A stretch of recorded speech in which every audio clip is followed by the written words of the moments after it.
Hey Ashley, so I looked over your lesson plan and here's my feedback. This is a well done lesson plan. I like it. And I love the fact, that I'm seeing like a second day, so that you've already talked about claim evidence and data.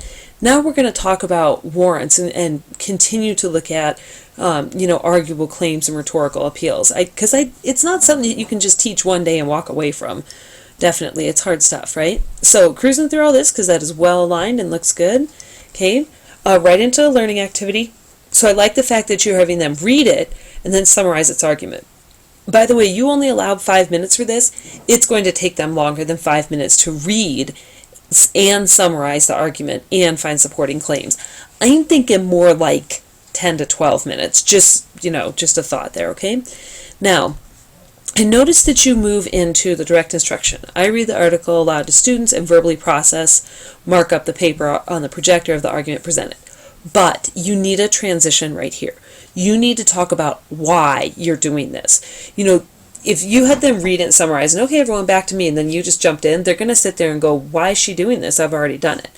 And check out, right? You need to say, okay, so now that you've read and summarized the argument and supporting claims, I want us to talk about how is it that we really, dig into argumentative writing. How is it that I want you guys to be reading? As I was walking around, I heard you guys reading out loud to each other and summarizing in your own words, and I think that's what we've done. I think that's where we came from. I think it's what, all these English teachers tell us to do. But I want you to do something different today. Listen to how I do this. Make a few notes on your article where you could have done that too, or where I did something different from what you did. And then jump into it, okay? So talk to them about, you just did something that you feel comfortable with because you've done it before. I'm going to show you something new, okay? And I think that transition buys you a lot of ethos and credibility, by the way, okay? Okay. I love how you went through this. I think it's really well done. You tackled the text well, okay? And then I like that you have them like, okay, let's talk. So this is a really bad argument, right? So let's talk about how to make this better. Hopefully, like as you're doing this, maybe you're using colored pens or something like that. So that there's a real visual differentiation between, things that you're looking at. And then I like that you ask them to look at this. Okay, so this piece is not well done here, but how can we make that better? What piece, what can we add to make this more well done, okay? Oh, sorry, that was right in here, okay?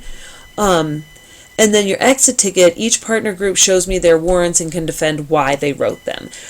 Just so you know, that's going to take time, and anytime I bug you guys about timing, I'm just being nitpicky, really. Timing is something that's very difficult for, for even practicing teachers to do. But it's just something I want you to think about.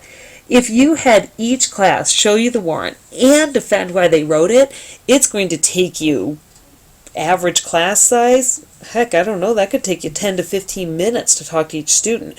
You'll run out of time. So be thinking about the time piece as you move through that exit ticket part 2. Otherwise, I think the exit ticket is well done. I think it's a nice way to finish it up, but you may have to find a different way to do it. So other than some little things like that, it's a really well done plan. Thanks.